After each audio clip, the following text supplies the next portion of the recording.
Hello friends, ఇవాళ అయితే నేను పులివెందులో ఉన్న సంజీవిని హోటల్ దగ్గరికి అయితే వెళ్ళాను.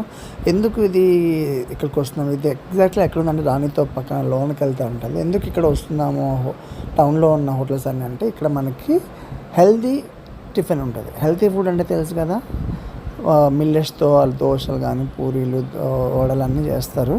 సో మీకు ఇక్కడ హెల్తీది ఏమైనా కావాలంటే ఇక్కడికి వచ్చేసి సంజీవిని మీరు గమనిస్తే పూరీ వడలు మొత్తం అన్నీ మిల్లెట్స్తోనే చేస్తారు. ఇక్కడ ఉన్న ఐటమ్స్ ఆఫ్టర్నూన్ లంచ్ కూడా వాళ్ళు ప్రొవైడ్ చేస్తారు. మేమైతే దోశ వడ అయితే తీసుకున్నాము. పర్లేదు, టేస్ట్ అయితే బాగుంది. అండ్ మీరు బయట చూస్తే ప్లేస్ కూడా చాలా బాగుంటుంది. అక్కడ కూర్చొని కొంచెం చిల్ అవ్వచ్చు. అండ్ నేను టేస్ట్ చేశాను, టేస్ట్ అయితే బాగుంది. మరి మీరు చాలా టేస్టీగా ఉన్నది అనిపించు. మిల్లెట్స్ అంటే ఇంకా హెల్తీ ఫుడ్ అని తెలుసు కదా ఎలా ఉంటుందో అలా ఉంది. మీరు కూడా ఇలాంటి హెల్తీ టిఫిన్ కావాలనుకుంటే వెంటనే వచ్చేయండి సంజీవని హోటల్ దగ్గరికి. Bye bye.